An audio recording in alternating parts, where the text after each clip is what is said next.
വചനം വചനം ത്രിയേക ദൈവമം വചനം. പെസഹ കാലം 3-ാം ഞായർ. ക്രിസ്തുവിനാൽ സ്നേഹിക്കപ്പെടുന്നവരെ, എമാവൂസ് നഷ്ടസ്വപ്നങ്ങളുടെ വഴിയാണ്. മനുഷ്യനെ ജീവിക്കാൻ പ്രേരിപ്പിക്കുന്ന ചില ലക്ഷ്യങ്ങളുണ്ട്, പ്രതീക്ഷകളുണ്ട്. അവയുടെ ചുവട് പിടിച്ചാണ് അവൻ ജീവിതത്തിൻ്റെ ഊടും പാവും നെയ്യുന്നത്. ഒരിക്കലും കാണുകയോ കേൾക്കുകയോ ചെയ്തിട്ടില്ലാത്ത വൻകാര്യങ്ങളുടെ ബലത്തിൽ രൂപപ്പെടുത്തിയെടുത്ത വാഗ്ദത്ത നാട് എന്ന സ്വപ്നം വിദൂരത്താകുന്നു എന്നറിയുന്ന സമയത്ത് അടിമത്തത്തിൻ്റെ ഇറച്ചിച്ചട്ടിയുടെ സ്വാദ് ഓർത്തെടുക്കുന്ന ജനതയെ നാം പുറപ്പാട് സംഭവത്തിൽ കാണുന്നുണ്ട്. അവരുടെ ആവലാതികളുടെയും പിറുക്കുപിറുക്കലിൻ്റെയും കാരണം മറ്റൊന്നല്ല, ഉറപ്പില്ലാത്ത വഴികളിലേക്ക് ഇറങ്ങി നടക്കാൻ പോകുന്ന ശക്തമായ കാരണങ്ങൾ അവരുടെ കൺമുമ്പിലുണ്ടായിരുന്നു. 10 മഹാമാരിയും ആദിജാതന്മാരുടെ മരണവും ചെങ്കടലും അവരുടെ സ്വപ്നങ്ങളെ ഊതിക്കെടുത്തുന്നുണ്ട്. കണ്ടതൊക്കെ പേക്കിനാവായിരുന്നോ എന്ന് ചിന്തിക്കാൻ പോകുന്ന ദുരിതങ്ങളാണ് അവരെ കാത്തിരുന്നത്. സ്വപ്നഭൂമിയിലൂടെ നടന്നു നീങ്ങുന്ന നന്മയെക്കുറിച്ച് ഓർമ്മപ്പെടുത്തലുകൾ പോലും അരോചകമായി അവരുടെ ജീവിതത്തിൽ മാറുന്നുണ്ട്. പ്രിയമുള്ളവരെ, സാഹചര്യങ്ങൾ ഇന്ന് വ്യത്യസ്തമല്ല. റോമിൻ്റെ അധീനതയിൽ നിന്ന് മുക്തമാക്കപ്പെടുന്ന ഒരു ദിനം സ്വപ്നം കണ്ടു നടന്ന വേദനിപ്പിക്കുന്ന സാധാരണക്കാരൻ്റെ ജീവിതത്തിന് പുത്തനുണർവായിരുന്നു നാം ഇന്ന് സുവിശേഷത്തിൽ കണ്ട ക്രിസ്തു.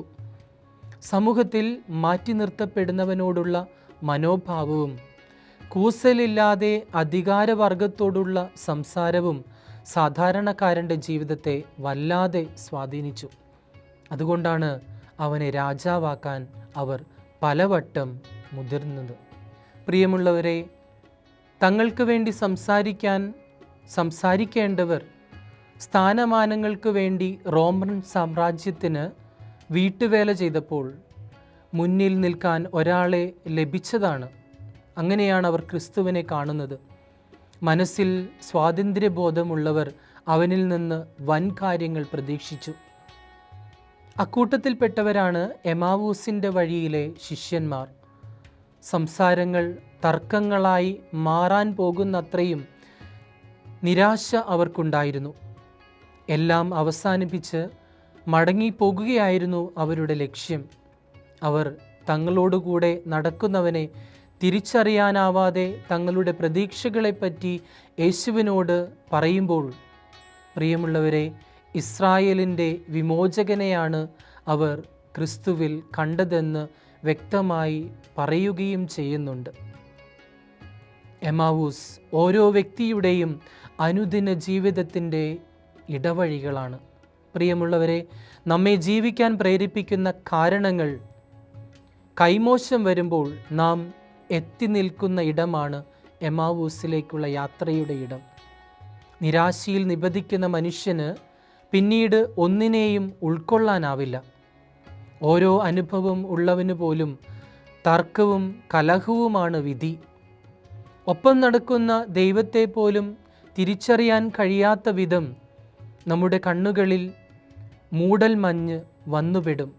പക്ഷേ എമാവൂസ് മനുഷ്യ ജീവിതത്തിന് നൽകുന്ന ശുഭപ്രതീക്ഷ അത് എത്രയോ വലുതാണ്. നാം അവനെ കൈവിട്ടാലും അവൻ നമ്മെ വിട്ടുപിരിയാതെ തൻ്റെ മാറോട് ചേർത്ത് നിർത്തും, എന്നും കൂടെയുണ്ടാകും എന്ന സന്ദേശം. നമ്മുടെ ശരികളെ അവൻ കേൾക്കും. എന്നാൽ പ്രിയമുള്ളവരെ, വിധിക്കാതെയും ശാസിക്കാതെയും അവൻ നമ്മെ എന്നും തിരുത്തും. മനുഷ്യബന്ധങ്ങളുടെ വളർച്ചയ്ക്കും സമൃദ്ധിക്കും ഇത് വളരെ അത്യാവശ്യമാണ്. നമുക്കെന്നും ആവശ്യമായിട്ടുള്ളതും ഈ അനുഭവവും ഈ ആശയവുമാണ്. പ്രിയമുള്ളവരെ, എമാവൂസിൻ്റെ വഴികളിൽ ഒപ്പം നടക്കാൻ വന്ന ക്രിസ്തു അവരെ പരിശുദ്ധ ബലിയുടെ അനുഭവത്തിലേക്കാണ് നയിക്കുന്നത്. ഓരോ വ്യക്തിയുടെയും നിരാശയുടെ മടക്കയാത്രകൾ ബലിയുടെ സമൃദ്ധിയിൽ എത്തിച്ചേരുന്നതാകണം. അവിടെ കാഴ്ചകളും അനുഭവങ്ങളും എമാവൂസിൻ്റെ വഴിയിലൂടെ ഹൃദയം ജ്വലിച്ച നിമിഷങ്ങളായി തിരിച്ചറിയാൻ നമുക്ക് കഴിയണം. ഇന്നും പരിശുദ്ധ കുർബാനയിൽ നമ്മോടൊപ്പമായിരിക്കുന്ന തമ്പുരാൻ്റെ പ്രതീക്ഷ വലുതാണ്. ചേർത്ത് നിർത്തി ജീവിതത്തിൻ്റെ നിരാശകളെ പ്രതീക്ഷകളുടെ പുത്തൻ വസന്തമാക്കുന്ന സാന്നിധ്യമാണ് യേശുവിൻ്റെ പരിശുദ്ധ ബലി. ചുറ്റും ഇരുൾ പടർന്നാൽ പോലും എമാവൂസിലെ ശിഷ്യൻ്റെ ഹൃദയത്തിൽ 1000 നക്ഷത്രങ്ങൾ ഉദിച്ചിട്ടുണ്ടായിരുന്നു. മേഘക്കീറുകൾക്കപ്പുറവും ഒരിക്കലും കെടാത്ത നക്ഷത്രങ്ങൾ ഉണ്ടെന്ന് അറിയണം. പ്രിയമുള്ളവരെ, ഇരുളിൽ അവ ഏറെ ശോഭയോടെ മിന്നിത്തിളങ്ങുമെന്നും ഇതാണ് യഥാർത്ഥ ജീവിതം. കൂരിരുളിൽ തിരിവെട്ടം നൽകുന്ന നന്മയുടെ കാഴ്ച എൻ്റെയും നിങ്ങളുടെയും വഴി തന്നെയാണ്. പക്ഷേ കൂടെ നടക്കുന്നവനെ തിരിച്ചറിയണം. അവനാണ് ഈ ലോകത്തിൻ്റെ രക്ഷകൻ. അവനാണ് സമാധാനം നൽകുന്നത്. ആ സമാധാനമാണ് ഇന്ന് നമുക്ക് ആവശ്യം.